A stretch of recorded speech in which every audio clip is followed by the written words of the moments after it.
Assalamualaikum warahmatullahi wabarakatuh. Alhamdulillahi rabbil alamin. Allahumma salli wa sallim ala sayyidina Muhammadin wa ala alihi wa sahbihi ajma'in. Amma ba'du.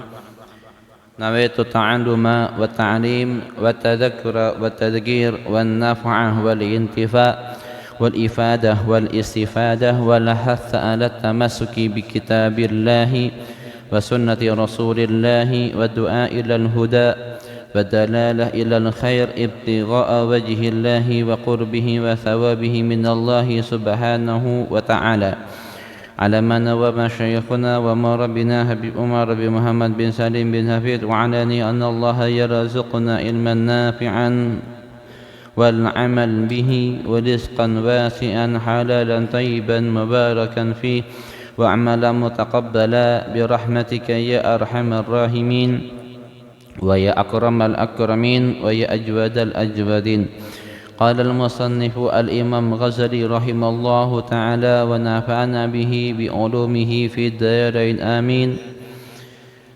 Hadratal muhtaramin wal mukarramin, para alim ulama, para ustadz wal asatidah, para sepuh bini sepuh, para tokoh dan juga segenap para takmir masjid Babus Salam yang dirahmati Allah Subhanahu wa taala, dan juga segenap para jamaah masjid Bapak Ibu Masjid Babus Salam yang dirahmati Allah dan diberkahi Allah Subhanahu wa taala.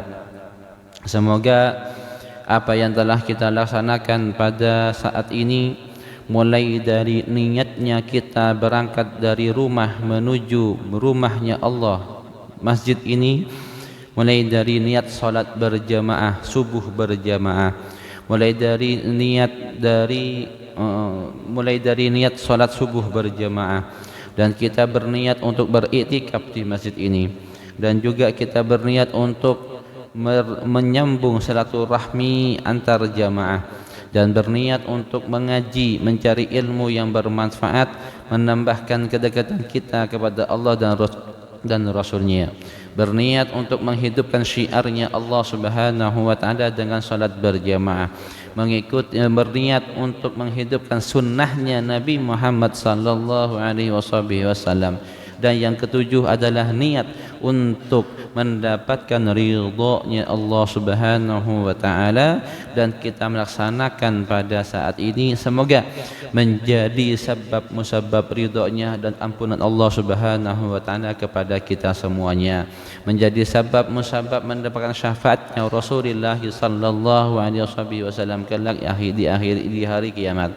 Dan semoga Allah Subhanahu wa taala dengan apa yang kita laksanakan pada saat ini menambahkan, membuahkan keberkahan untuk diri kita semuanya, diberkahi usia kita, diberkahi umur kita, diberkahi rezeki kita, diberkahi keluarga kita, diberkahi kehidupan kita, dan semoga Allah Subhanahu wa taala menjaga diri kita dan keluarga kita dalam keadaan sehat walafiat dan selamat dunia akhirat. Dan sebagaimana kita berbangga dan bahagia bersama keluarga kita di dunia, semoga Allah Subhanahu wa taala dibanggakan, dibahagiakan, dan dikumpulkan kelak di akhirat di surganya Allah Subhanahu wa taala.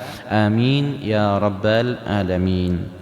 Bapak Ibu yang dirahmati Allah Subhanahu wa taala, pada saat ini kita masih berada di momen Rajab, di mana Rajab adalah salah satu bulan hurum, bulan yang paling mulia di antara bulan-bulan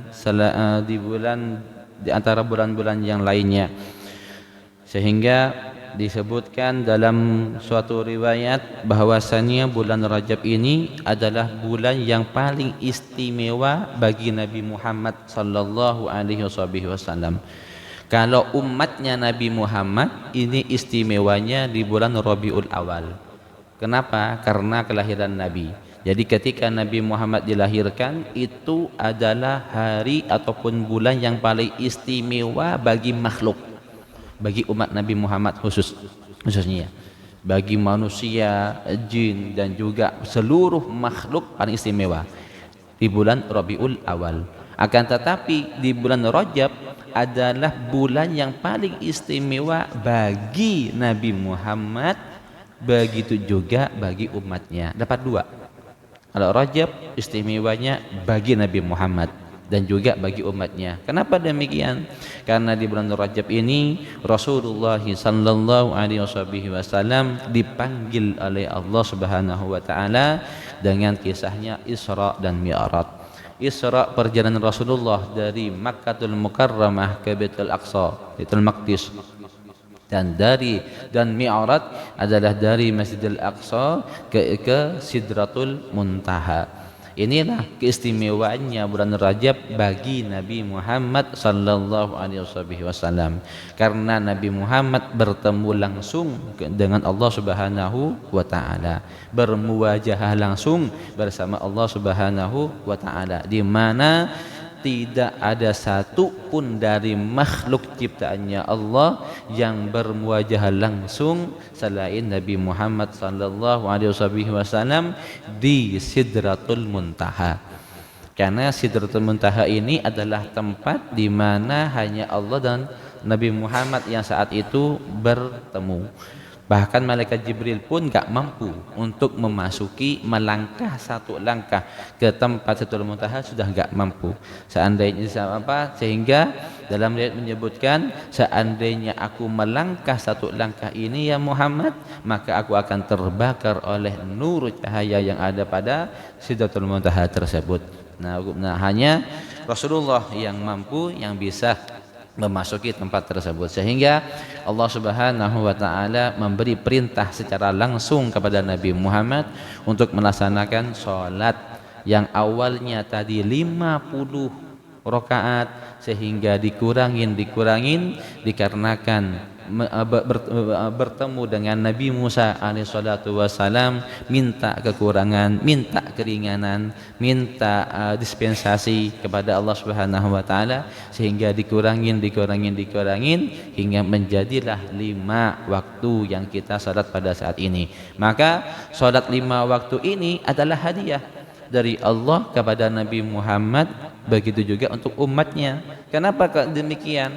Karena dengan sholatlah hubungan antara seorang hamba dan Tuhannya. As-salatu hiya silah bainal 'abdi war rabbih. Salat adalah tali penghubung dengan hamba dan Tuhannya. Maka dengan salat inilah kita bisa bermuwajahah langsung dengan Allah Subhanahu wa taala. Sehingga salat 5 waktu ini adalah suatu hal yang istimewa bagi kita. Dalam hadis menyebutkan seseorang jika sholat 5 waktu maka dirinya bersih dan hatinya bersih. Apa maksudnya dirinya bersih dan hatinya bersih? Bersih dari dosa. Setiap as-shalah baina shalah mukaffirah. Setiap sholat di antara sholat adalah sebagai penembus dari dosa-dosa yang dilakukan. Maka setiap menghadap kepada Allah kita bermuwajahah, dan setelah sholat kita membaca istighfar, bertobat kepada Allah, maka Allah senantiasa mengampuni kesalahan dan dosa-dosa kita, dan kita menghidupkannya di masjidnya, di rumahnya Allah Subhanahu wa taala. Inilah bulan Rajab yang istimewa bagi Nabi Muhammad, begitu juga para umatnya. Dan bulan Rajab, ulama kita, guru-guru kita sering kali kita mengingatkan untuk membiasakan. Yang pertama, rujuk kepada Allah, kembali kepada Allah itu bertobat. Setelah dia bertobat dengan hati yang tulus dan ikhlas, dan mengucapkan dan menjadi wirid setiap ba'dal subuh dan juga ba'dal isya dengan wiridan Rabbighfirli warhamni watub alayya. Ini adalah amalan-amalan dari guru-guru kita selama di bulan Rajab, membaca wirid Rabbighfirli warhamni watub alayya. Rabbighfirli, wahai Tuhanku, ighfirli, ampunilah aku, warhamni, dan sayangilah aku, kasihinilah aku, watub alayya, dan terimalah taubatku. Karena di bulan Rajab ini disebutkan syahrullah, syahrut taubah. Dengan bulan Rajab adalah bulannya Allah, bulannya taubat. Nah, ketika seorang bertaubat di bulan Rajab, masuk kepada bulan Sya'ban, Rajab syahrun nabi, syahrus salat ala nabi, yaitu bulan Sya'ban, bulan masuknya bulan salawat, memperbanyak baca salawat kepada Nabi Muhammad sallallahu alaihi wasallam. Kenapa demikian? Karena ayat yang diturunkan lafaz innallaha wa malaikatahu yusholluna ala nabi ya ayyuhalladzina amanu shallu alaihi wa sallimu Allahumma shalli wa sallim ala sayyidina Muhammad, ini diturunkan pada bulan Sya'ban. Ayat perintah memperbanyak membaca sholawat kepada Nabi Muhammad diturunkan pada bulan Sya'ban. Makanya Rasulullah mengatakan Sya'ban syahri. Kalau bulan Sya'ban yaitu bulanku, memperbanyak baca sholawat. Ketika bulan Ramadan syahri ummati, dan Ramadan adalah bulan umatku. Kenapa demikian? Karena Ramadan, di dalam Ramadan ada namanya malam Lailatul Qadar. Makanya Rasulullah ketika bulan Rajab tadi sebelum sholat dibaca oleh Pak Suntari wiritan Allahumma barik lana fi Rajab wa Sya'ban wa ballighna li Ramadan. Ini adalah doanya Rasulullah ketika memasuki bulan Rajab. Selama bulan Rajab berdoa Allahumma barik lana, ya Allah berkahilah aku, berkahilah kami fi Rajab, di bulan Rajab. Nah di sini ketika minta keberkahan di bulan Rajab wa Sya'ban, dan juga minta keberkahan di bulan Sya'ban, wa ballighna li Ramadan, dan berilah kesempatan untuk memasuki bulan Ramadan. Ini apa maksudnya? Maksudnya adalah doa yang dibaca oleh Rasulullah tadi, maksudnya adalah Rajab adalah kunci utama dari bulan-bulan setelahnya. Rajab adalah kunci keberhasilan pada bulan-bulan setelahnya, Sya'ban dan Ramadan. Sehingga ulama mengatakan kalau kita pengen tahu keadaan kita di bulan Ramadan, sebelum Ramadan tiba, kita bisa mengetahui diri kita bagaimana nanti di Ramadan. Bagaimana? Lihat keadaanmu di bulan Rajab.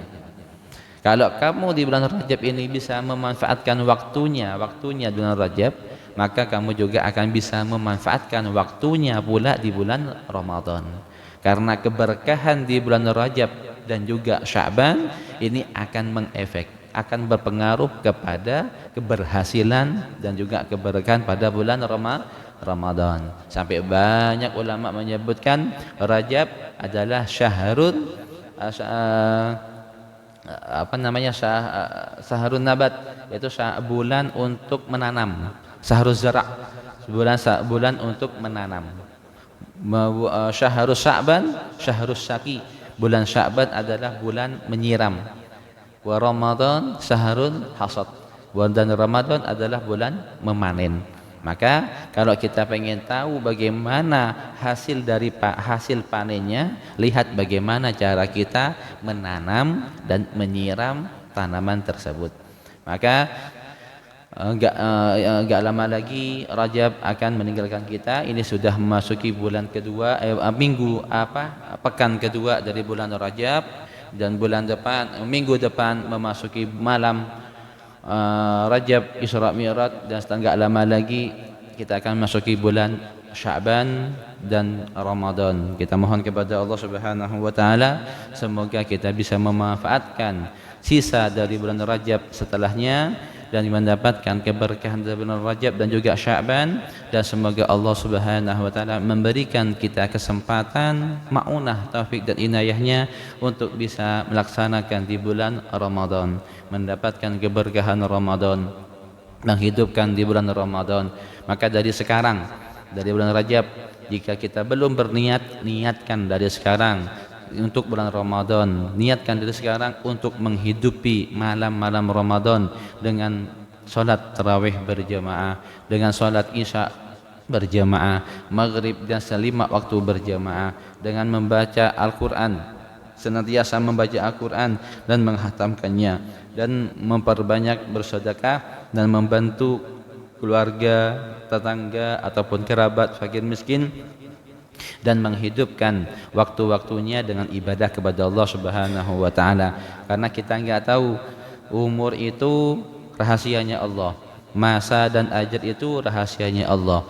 Akan tetapi kalau niat sudah didahulukan, maka amal yang telah kita niatkan akan mendapatkan dari Allah Subhanahu wa taala. Innamal a'malu binniyat wa niyatul mu'mini khairun min amali.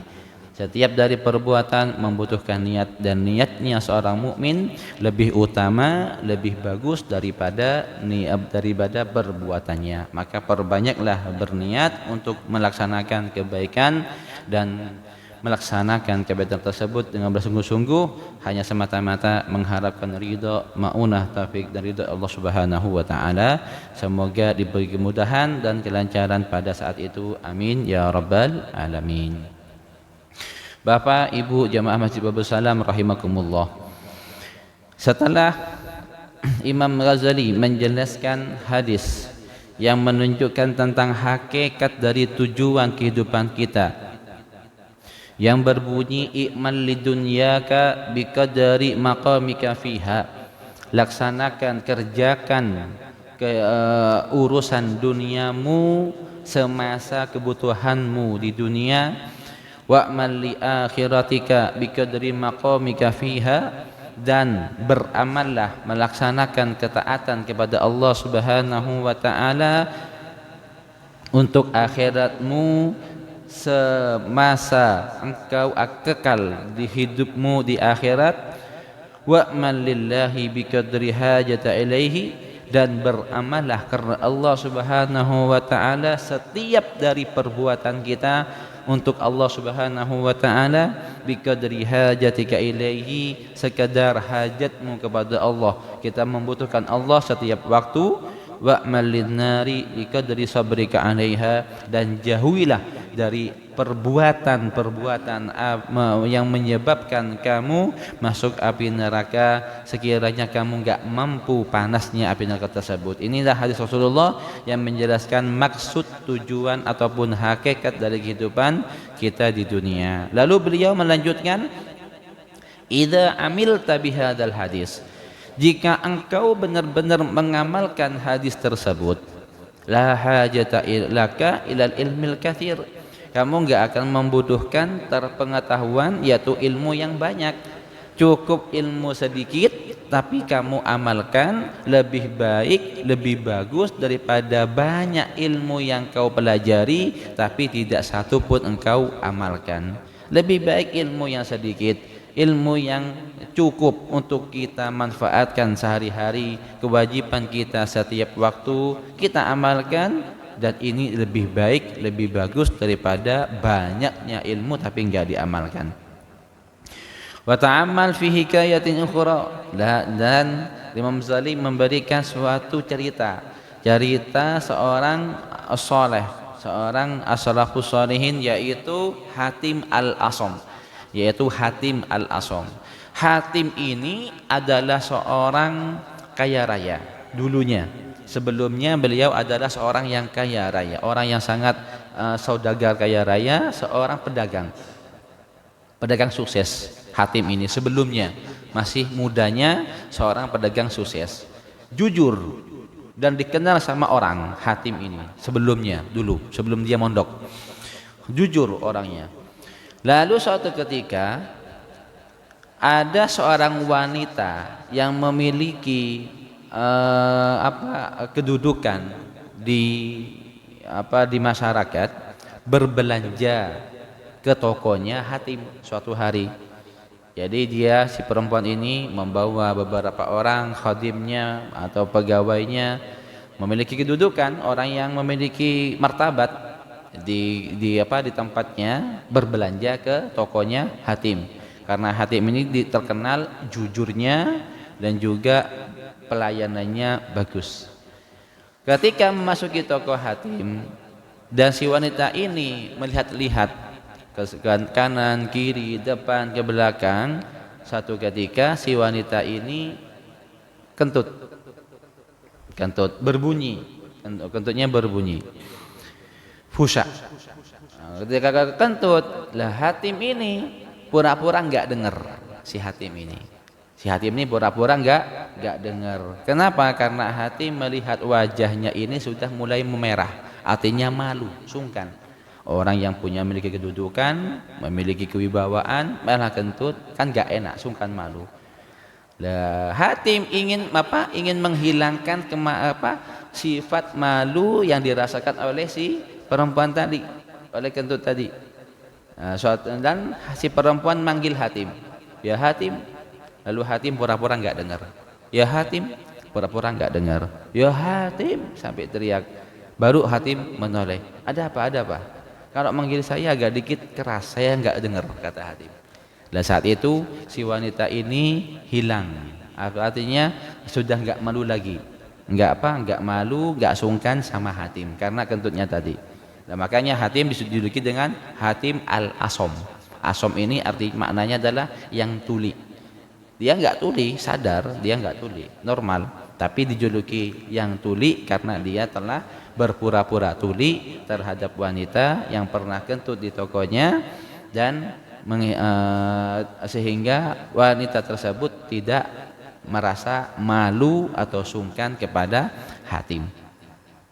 Maka julukin al-Asom. Nah, disinilah sebab musababnya, taufiknya, hidayahnya Allah Subhanahu wa taala. Jika kita telah menyimpan aibnya seseorang, maka Allah juga menyimpan aibnya kita, dan Allah tidak akan membuka aibnya, dan Allah akan memberikan pertolongan hidayah kepada seorang tersebut. Nah, sehingga Hatim ini bertemu dengan Syakik al-Balkhi. Nah, Syakik al-Balkhi ini seorang ulama, seorang aulia, Syakik al-Balkhi. Lalu Hatim ini belajar kepada Syakik al-Balkhi, belajar tahun-tahunan. Nah, sampai disebutkan 30 tahun belajar sama Syakik al-Balkhi, sampai gitu, saking lamanya belajar. Lalu kata Syakik al-Balkhi, wahai Hatim, selama engkau belajar denganku, apa yang kau dapatkan? Apa yang telah kau dapatkan dari pelajaran selama engkau bersamaku? Lalu Hatim berkata, wahai guruku Syakik al-Balkhi, sesungguhnya aku mendapati pelajaran-pelajaran di saat bersamamu, semuanya ini hanya 8 pelajaran. Yang aku dapatkan hanya 8 pelajaran. Lalu Syakik berkata gurunya, ya 8 pelajaran. Jadi selama kamu belajar bersamaku hanya dapat 8 pelajaran toh? Iya. Yang aku dapat hanya 8 pelajaran, dan 8 pelajaran ini sangat bermanfaat bagiku sehingga menjadikan aku cukup untuk mengamalkan 8 ini dan tidak lainnya, kata Hatim. Lalu Syakik al-Balkhi gurunya penasaran, apa itu yang 8 pelajaran yang sering kita belajar, nahwu, sharaf, fikih dan sebagainya, dari hadis, dari Al-Qur'an, tafsir dan sebagainya, kok hanya 8? Penasaran, apa yang 8 tersebut? Si Syakik berkata, mahiyah, apa itu? Qala Hatim berkata, al-faidatul ula, adapun faedah pertama yang aku dapatkan dari engkau, hai guruku Syakik al-Balkhi, anni nadartu ilal khalqi fara'aitu likulli wahidin minhum mahbuban wa ma'syuqan bihubbih wa yuhibbuhu wa yu'shikuhu wa ba'da dhalikal mahjubun yusahibuhu ilal maradil mauti wa ba'duhum ila syafil qabri thumma yarji'u kullahu wa yatarukuhu faridan wa wahidan wa la yadkhul ma'hu fi qabrihi minhum ahad. Adapun faedah pertama yang aku dapatkan pelajaran dari engkau wahai guruku Syakik al-Balkhi, sesungguhnya aku memperhatikan kehidupan manusia. Jadi aku memperhatikan kehidupan manusia setiap hari. Aku melihat mereka senantiasa senang, suka, dan bahkan merasa rindu terhadap sesuatu di dalam kehidupannya. Senang cinta kepada anak dan istrinya, senang cinta terhadap harta dan jabatannya, senang dan cinta terhadap apa yang dia miliki, mobil, rumah, perabotan dan sebagainya. Setelah itu dia mencintai hal-hal tersebut, tibalah saatnya dia itu sakit. Ketika dia sakit, masih orang yang dicintai tadi melayatnya, menemaninya, anaknya, istrinya, hartanya digunakan untuk berobat dan sebagainya. Sehingga ketika dia sakit, lalu sampai pada waktunya, ajalnya, sehingga dia dibawa ke kuburannya. Ketika dia dibawa dalam kubur, ketika dalam kuburnya, maka tidak satu pun yang dia cintai tadi, dari anak, dari istri, dari pangkat jabatan, dari benda yang dia miliki, yang mengikuti, yang menemaninya ke dalam kuburnya. Fata'ammaltu, maka aku berpikir-pikir, kalau yang dicintai, kalau yang dicintai selama masa hidupnya itu tidak bisa menemani di kehidupan alam kuburnya, maka tidak pantaslah bagiku untuk mencintai penuh yang sangat terhadap mereka, dan lebih baik aku mencintai penuh kepada hal yang akan menemaniku di alam kubur, yaitu amal perbuatan, yaitu amal kebaikan. Sehingga sesuai dengan hadis Nabi Muhammad sallallahu alaihi wasallam, idza mata ibnu Adam, ketika ibnu Adam itu wafat, meninggal, taba'a thalas, yaitu ngikuti yang tiga ngikutin. Apa saja? Maluhu wa waladuhu wa amaluhu. Anaknya ngikutin ke kuburan, hartanya ngikutin ke kuburan, mobil, yang punya mobil yang sebagainya ngikutin ke kuburan, wa amaluhu, dan juga amalnya. Thumma yarji'u isnani wa yabqa wahid. Lalu kembali yang dua, harta sama anaknya kembali, mobil sama anaknya kembali ke rumahnya, wa yabqa wahid, yang menetap, yang bersama dengan mayit tersebut adalah amalnya. Sesuai. Maka kata Hatim, maka saat itulah fama wajadtu il a'mala fa akhadtuha mahbuban li.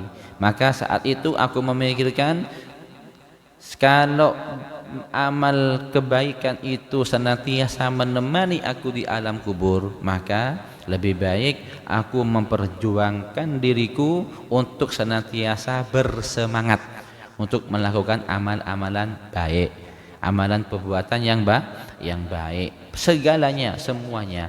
Kita berbuat baik kepada keluarga, kita berbuat baik kepada tetangga, kita berbuat baik kepada masyarakat. Ini adalah perbuatan baik yang akan membawanya nanti di akhirat.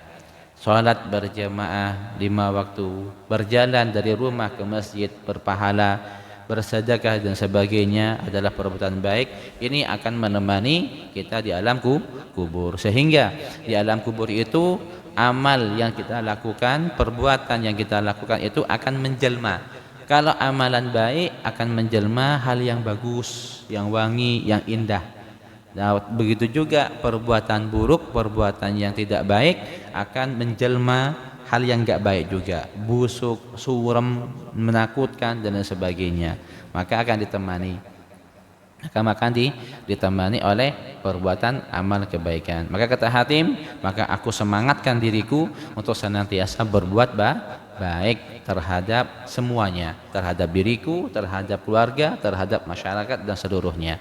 Maka di sini faedah yang pertama yang didapatkan oleh Hatim selama belajar kepada Syaqiq Al-Balkhi.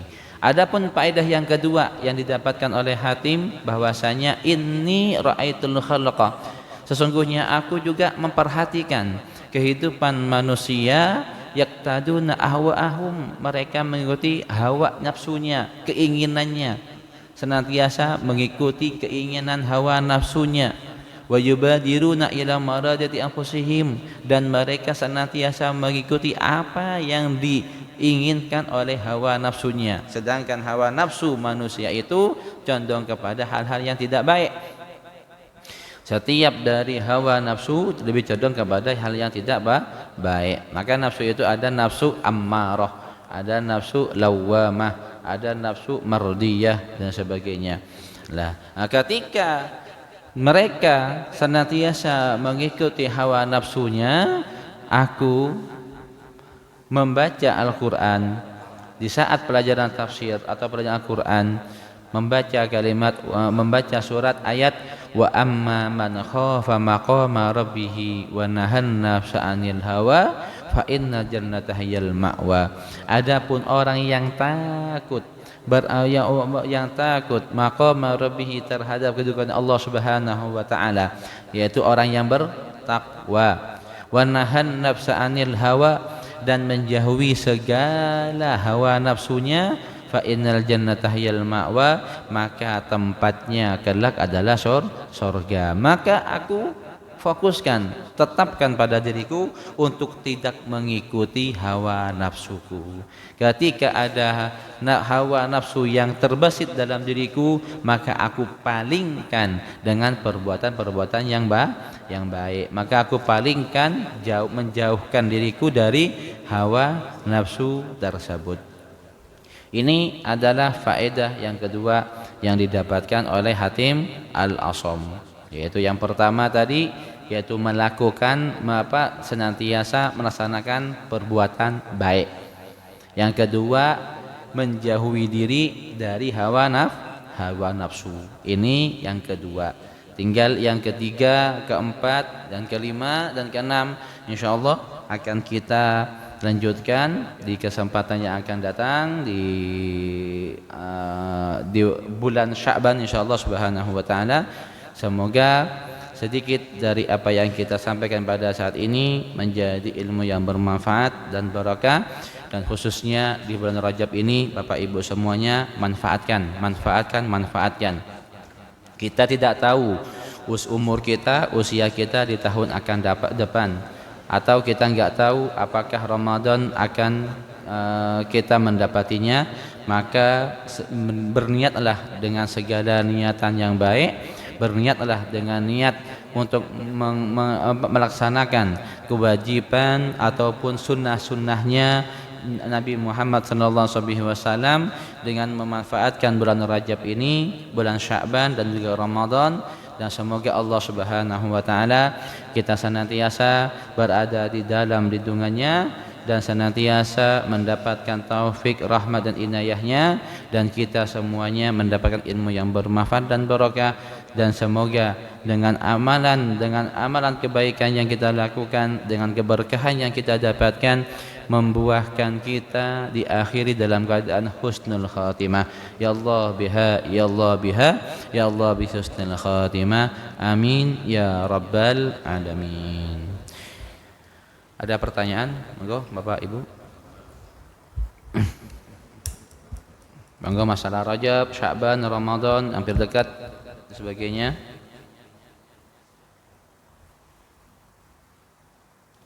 Monggo Pak Bang.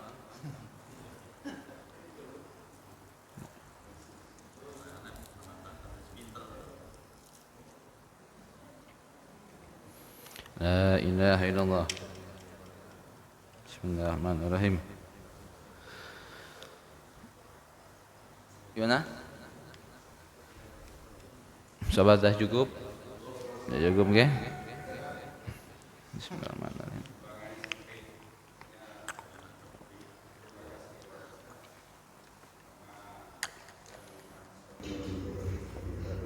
Waalaikumsalam warahmatullahi wabarakatuh. Amin, amin, amin.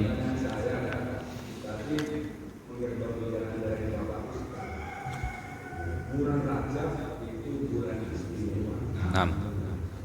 Jadi saya tanyakan antara bulan Rajab dan Ramadan lebih istimewa yang mana? Naam. Soalnya apa? Dan setiap pusat-pusat di Ramadan itu bagi yang yatim. Tapi bagi yang awam itu orang Rajab itu tidak ada. Ya. Yang kedua istimewa Ramadan itu umumnya. Yang kedua, setiap hari muslim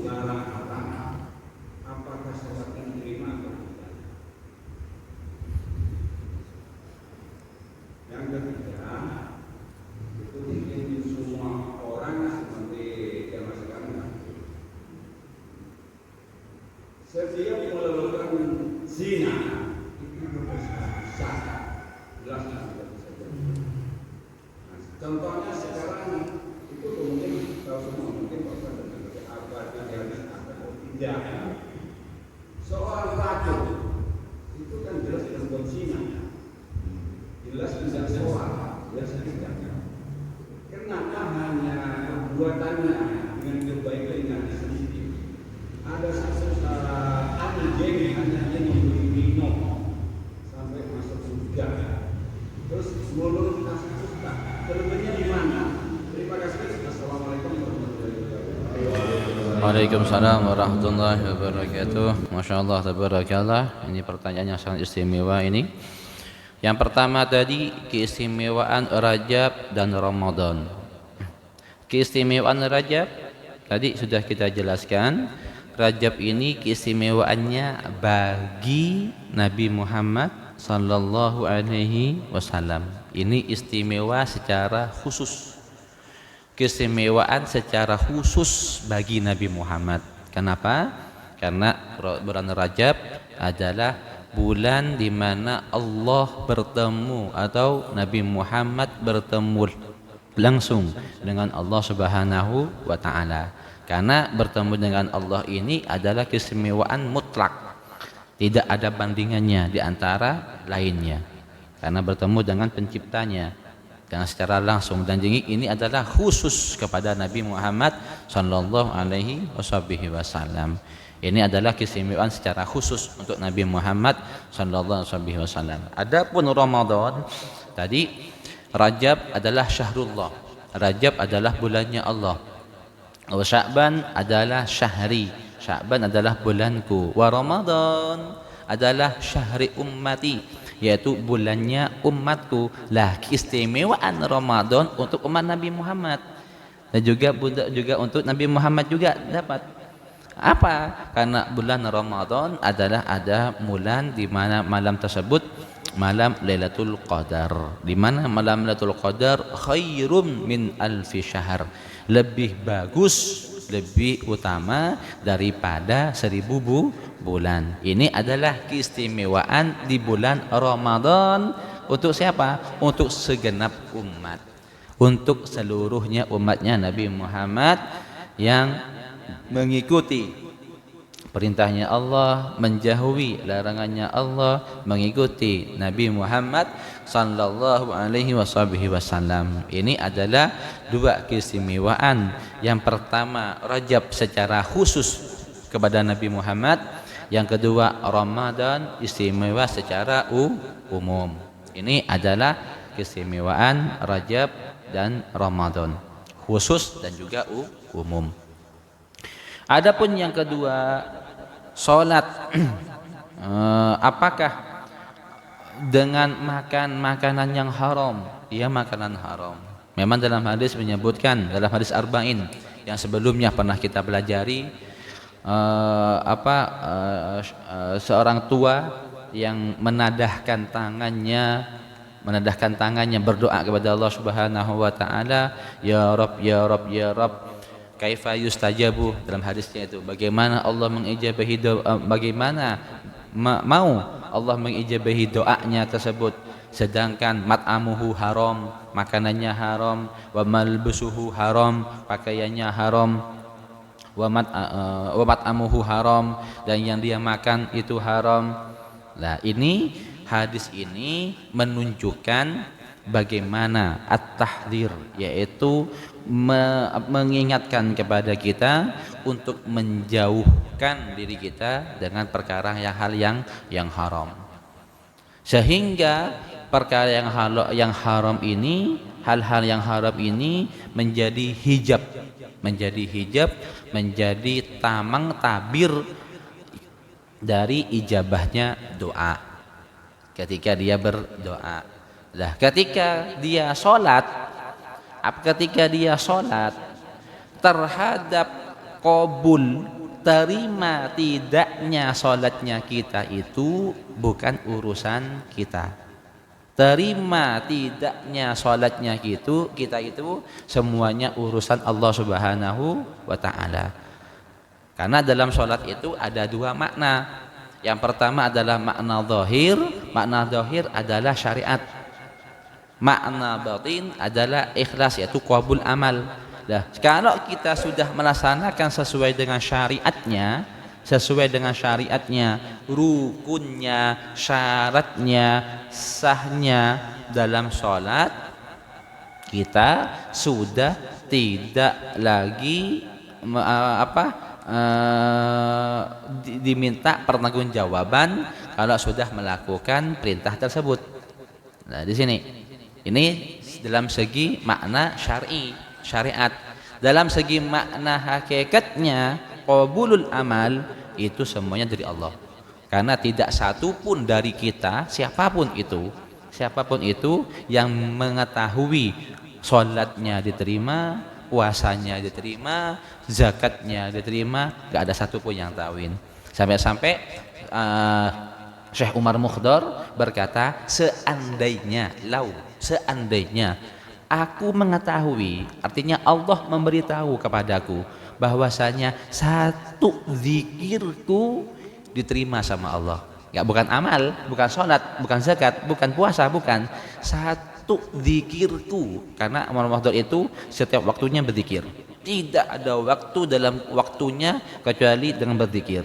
Sampai dia berkata, seandainya aku tahu satu zikir yang aku baca diterima sama Allah, maka aku akan menghabiskan seluruh waktuku untuk memberi makan seluruh warga Tarim. Tasyakuran. Nah, di sini seandainya aku tahu, tapi tidak satu pun dari makhluk yang mengetahui qabulnya amalnya seseorang. Hanya saja kita diwajibkan untuk melaksanakan syariat, yaitu kewajiban kita dalam sholat. Akan tetapi dalam hadis menyebutkan, ya, anjuran jauhilah perkara-perkara yang haram, dari makanan yang haram, dari pakaian yang haram, dari tempat yang haram, dari hal-hal yang diharamin, jauhin, karena itu menghambat dari qabulnya doa. Ini adalah pertanyaan yang kedua dari Pak Bambang. Adapun yang ketiga tentang hadis, itu hadis tentang menjelaskan tentang wanita Bani Israil yang perbuatannya itu zina, yaitu pelacur. Na'udzubillahi min dzalik. Allahu nahfadzuhu lana wa lakum wa auladana wa dzurriyyatina, amin ya rabbal alamin. Seorang pelacur ini pekerjaannya setiap harinya ya seperti itu, karena kebutuhan hidupnya, karena mereka melakukan seperti itu karena kadang-kadang karena kebutuhan hidupnya. Akan tetapi suatu hari mendapati anjing yang saat itu sedang haus, anjing dalam kehausan. Lalu si wanita ini melihat anjing tersebut dalam keadaan haus, lalu karena rasa kasihan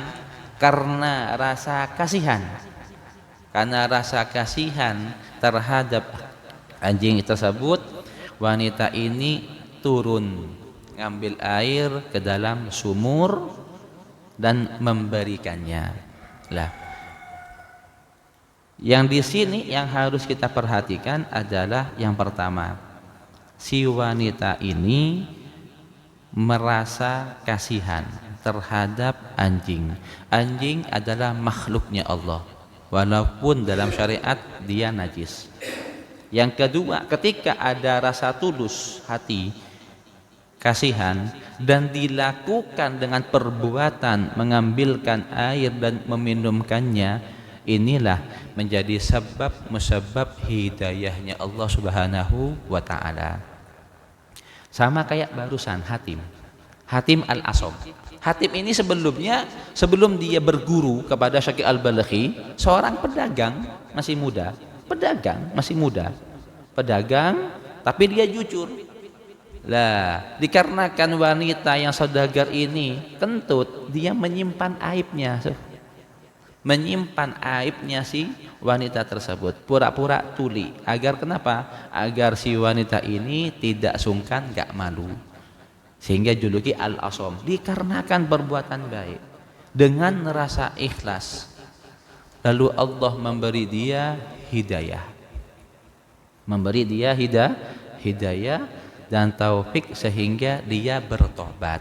Ketika dia bertobat, ketika dia benar-benar bertobat, dan Allah Maha Pengampun, dan Allah Maha menerima taubatnya, dan menjadikan wanita tersebut jadi ahli surga karena tobat. Artinya apa? Sebesar apapun dosa yang kita lakukan, sebesar apapun dosa yang kita lakukan, tapi kalau hati kita tulus bertaubat kepada Allah, mendapatkan taufik inayahnya Allah untuk kembali kepada Allah, maka gak ada dosa besar bagi Allah. Gak ada dosa yang paling besar bagi Allah. Bagi Allah semuanya Allah hilangkan, semuanya Allah ampuni kalau benar-benar dia itu kembali kepada Allah Subhanahu wa taala. Makanya syarat yang pertama sebelumnya kita pelajaran bulan kemarin, yaitu kalau kita benar-benar di jalan-jalannya Allah, yang pertama taubatun nasuh. Bertaubat dengan taubat yang nasuha, artinya meninggalkan segala perbuatan dosa atau apapun yang menjadi sebab musababnya perbuatan dosa tersebut, yang dengan tulus dan ikhlas dan merasa menyesal atas perbuatan dosa tersebut dan tidak mengulangi perbuatan dosa itu. Nah, di sini makanya perbuatan baik yang tulus itu menjadi sebab musabab hidayahnya Allah. Perbuatan baik yang benar-benar tulus dari hati kita menjadi sebab musabab taufiknya Allah Subhanahu wa taala kepada kita semuanya. Bahkan ada cerita sebagian orang keluarga non muslim kafir. Suatu hari ada seseorang minta orang muslim minta pinggir jalan, akhirnya dia melihat iba, kasihan, dan dia memberi minum satu gelas minum sama roti karena merasa kasihan kepada peminta tersebut muslim. Ketika diberi dia apa yang dikatakan pada orang miskin tersebut, pengemis tadi, semoga Allah memberimu petunjuk dan jalan yang terbaik di sini Allah Subhanahu wa taala. Lalu si orang kafir tersebut terhentak hatinya, semoga Allah memberi kamu petunjuk dan menjadikan kamu jalan yang terbaik di jalannya. Terhentak dalam hatinya, apa ini? Dan sehingga kalimat tersebut terus menggiang dalam pikirannya, Allah, apa itu Allah? Akhirnya dia bertanya kepada tetangganya dan dijelaskan, semoga Allah memberi kamu petunjuk dan diberikan jalan yang terbaik di jalannya. Akhirnya dia mendapatkan hidayah dari Allah karena perbuatan baik, karena perbuatan yang ikhlas. Makanya perbuatan yang ikhlas, perbuatan baik itu menjadi sebab musabab hidayahnya Allah kepada kita, sebab musabab taufiknya Allah kepada kita dan maunanya Allah Subhanahu wa taala. Sama juga perbuatan maksiat menjauhkan kita dari Allah Subhanahu wa taala. Ini maksud dari pertanyaan dan jawaban dari Bapak Bambang. Masya Allah, tabarakallah. Oke, monggo.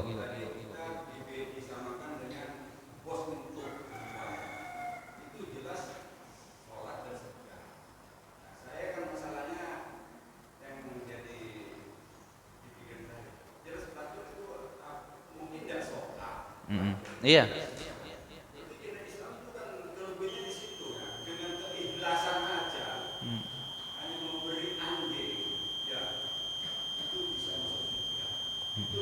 Iya. Kita kan bagaimanapun kemana-mana kita sholat harus ikhlas kan? Iyalah. Jangan sampai dia ingin disanjung orang. Iya. Betul. Terus kalau orang ingin disanjung orang, berarti bukan dia tidak ikhlas. Iya. Masya Allah, tabarakallah. Ya, intinya semuanya kita harus benar-benar tulus beramal baik untuk Allah Subhanahu wa taala. Maka jangan kita meremehkan amalan baik sekecil-kecilnya. Memberi air ke anjing kan remeh, hal yang sangat diremehkan. Anjing najis, air aja nggak begitu, akhirnya nggak begitu istimewa lah kalau kita banyak air. Maka jangan sampai, ada makalah mengatakan jangan sekali-kali kita meremehkan amal kebaikan. Karena kita nggak tahu amal kebaikan yang kita lakukan tersebut menjadi sebab musabab ridhonya Allah Subhanahu wa taala. Dan juga sama, jangan sekali-kali kita meremehkan maksiat. Jangan.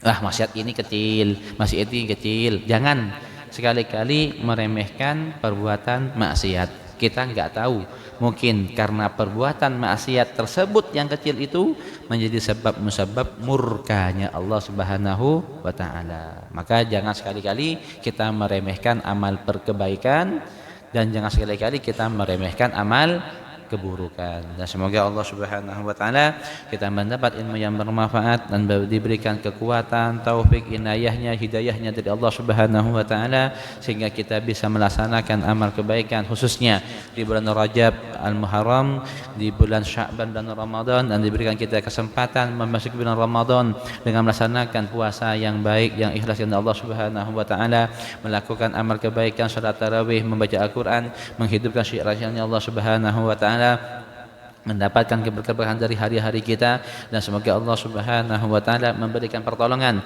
untuk keluarga kita yang di rumah, suami ataupun istri, anak-anak kita semuanya untuk mendapatkan keberkahan dari bulan-bulan Rajab, Sya'ban dan Ramadan. Dan semoga Allah Subhanahu wa taala memberikan kita semuanya kebaikan dunia dan akhirat, dan sehingga bisa melaksanakan amal kebaikan tersebut dengan keadaan semangat dan tulus ikhlaskan Allah Subhanahu wa taala.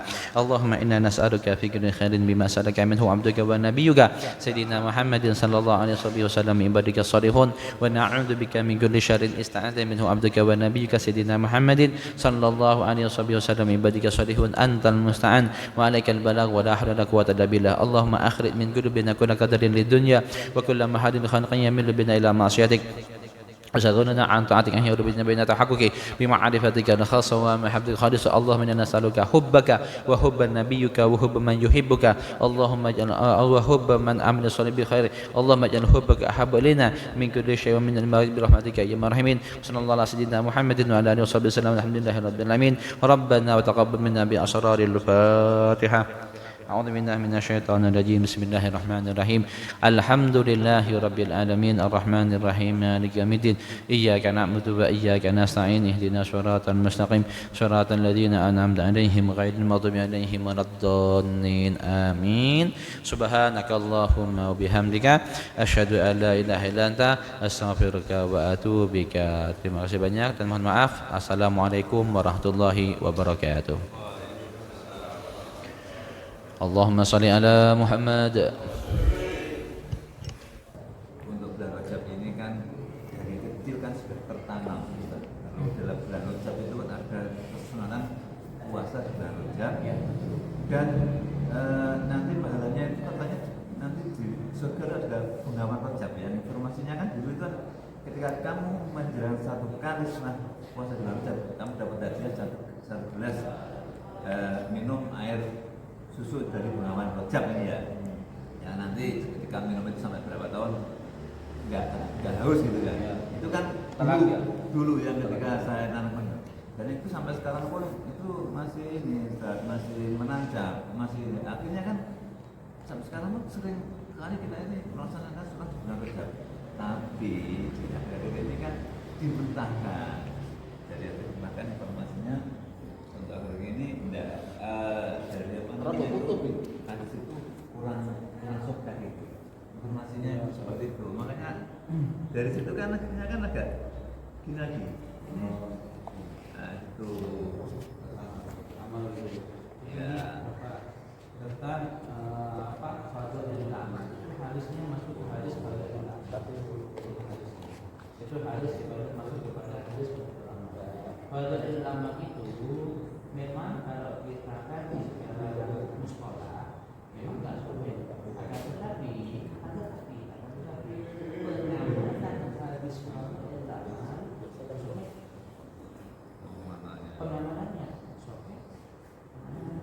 Kenapa? Karena diperkuat dengan riwayat-riwayat yang lain. Sampai ada satu riwayat itu yang lebih soleh. Riwayat yang soleh ini.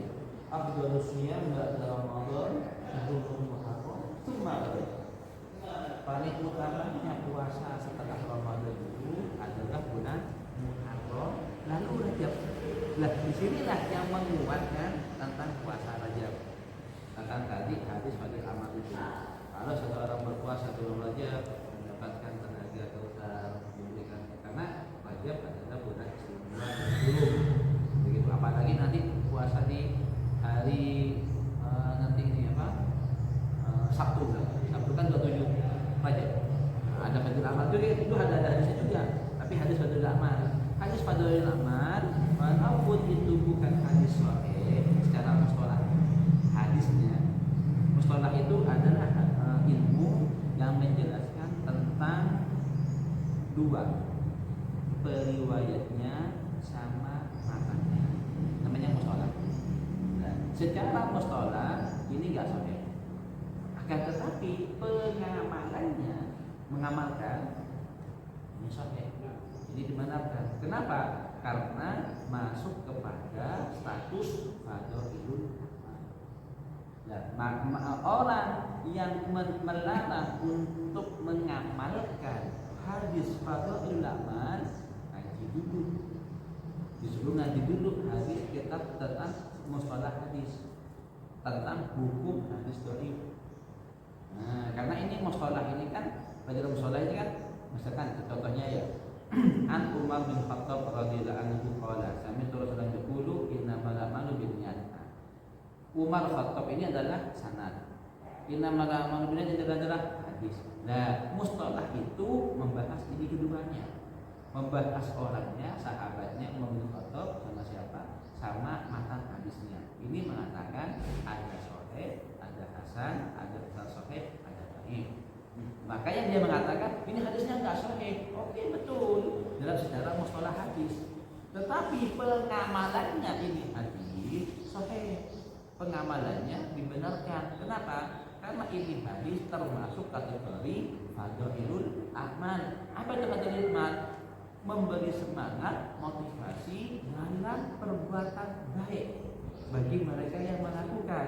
Nah, ini dibenarkan. Dibenarkan kenapa? Karena dia berpuasa bagus, berpuasa baik, tidak ada yang salah puasa, betul. Sehingga dia semangat berpuasa, dibenarkan sahih. Makanya pengamalan hadis pada amal sahih dibenarkan. Kalau dia mengatakan ini hadisnya nggak sahih secara mustalah, oke, secara mustalah nggak sahih, tapi pengamalannya sahih. Mohon apa nanti dulu ada. Berarti intinya berlanjut berarti ya. Berlanjut tetap. Karena kan memang ya dari dulu itu kan sudah tertanam. Iya. Masalah itu nanti caranya kamu ketika kamu menjalankan satu kali juga puasa sunnah dapat satu cangkir susu dari bunga rojak. Dari situ kan orang semangat puasa. Tapi akhirnya seperti itu kan. Ada yang di sini kan itu kan sebenarnya nggak sokai, nggak ada di surga itu nggak ada yang namanya sungai Bunga Rojak juga nggak ada di sana gitu kan. Akhirnya kan orang kan dari situ kan terus bimbang, tapi bimbangnya juga masih kalah dengan karena tertanam tadi mulai kecil tadi itu masih tetap melaksanakan seperti itu gitu loh. Iya.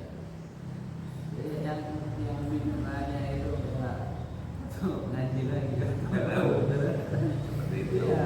Itu informasinya kan puasa di bulan Rajab.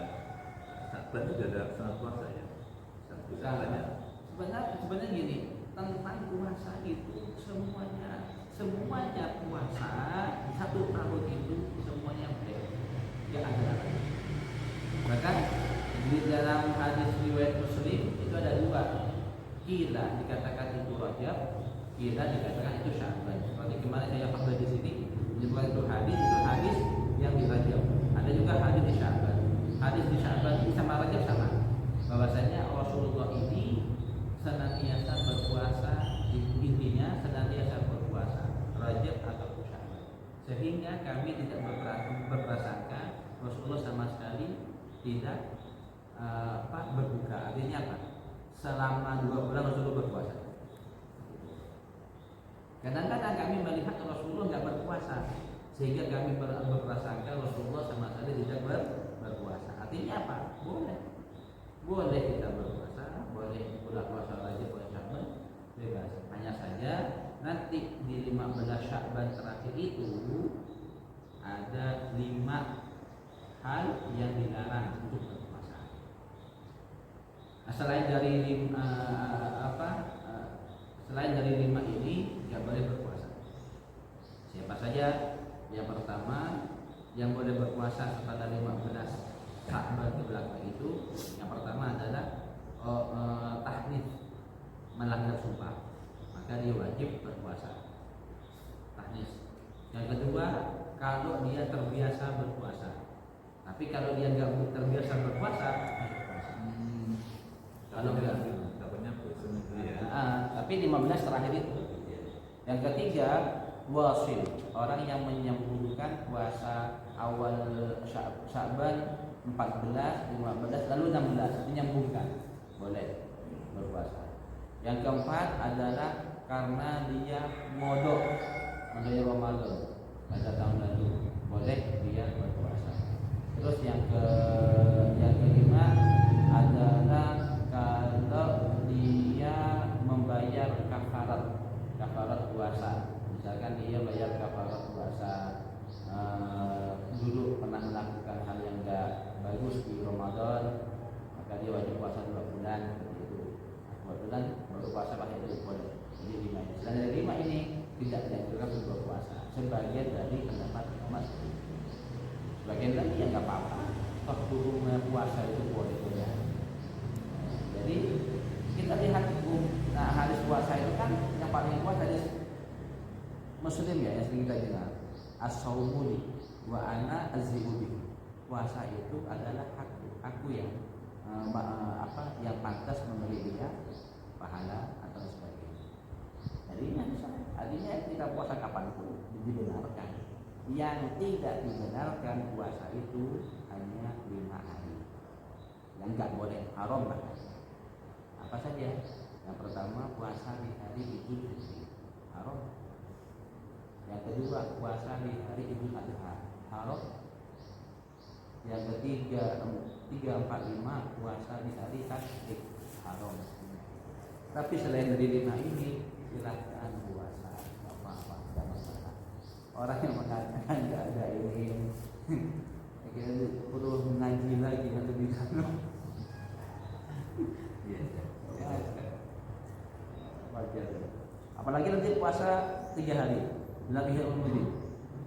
Kita ingin itu menjelaskan barang siapa yang berpuasa di bulan huruf, Rajab ini huruf, Kamis, Jumat, Sabtu 3 hari berturut. Besok ini berarti Sabtu kan terpakai 27 Rajab.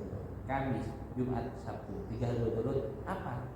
Kata Imam Ghazali, hadisnya juga. Imam Ghazali mengatakan hadis dalam kitab Ihya Ulumuddin mengatakan orang tersebut puasa 3 hari seperti halnya dia beribadah 500 tahun dan menghilangkan dosa yang dilakukan selama tahun. 3 hari selama bulan Hul Muharram, Dzulqa'dah, Dzulhijjah atau bulan sekarang Rajab, bulan Rajab kita puasa 3 hari nanti, Kamis, Jumat, Sabtu. Seperti halnya kita beribadah 500 tahun pahalanya. Ini sebab apa? Sebab karunia-Nya Allah, nikmatnya Allah yang diberi kepada umat Nabi Muhammad. Kita umat Nabi Muhammad. Makanya umat Nabi Muhammad umurnya pendek tapi amal kebaikannya panjang, melebihi daripada masa hidupnya. Makanya umat Nabi Muhammad kenapa kok dimasuki surga pertama kali? Ya karena ini. Karena umurnya sedikit tapi amalnya baik, amal baiknya panjang banget, melebihi dari amal kebaikan orang dulu. Seperti itu maksudnya. Oh, ketemu sama orang tadi. Ini hadisnya enggak soleh. Seperti itu. Kalau kita bicara hadis, ayo kita dalami secara hadis. Saya punya kitab itu, kitab tentang masalah hadis. Tapi hadis yang ini sifatnya fadlul amal. Tentang fadlul amal.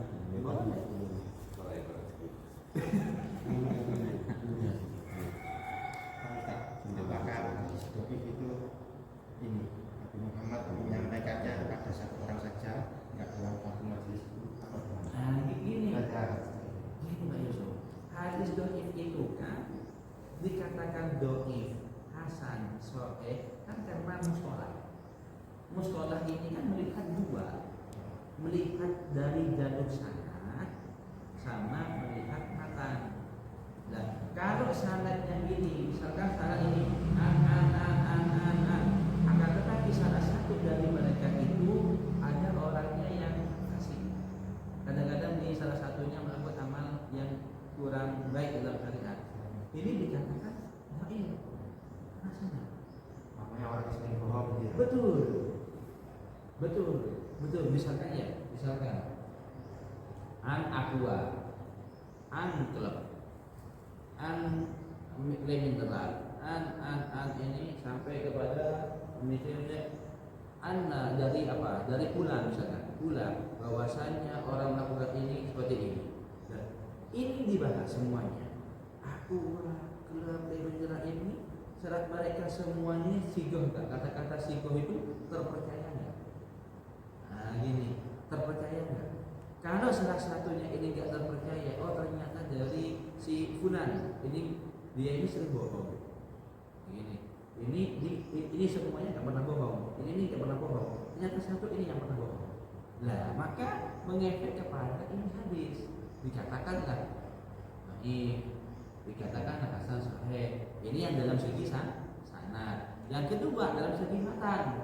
Contohnya dalam segi matan itu ada hadis, ada riwayat mengatakan barang siapa yang memakan terong akan menambah kekuatannya pada malam harinya. Hadis terong.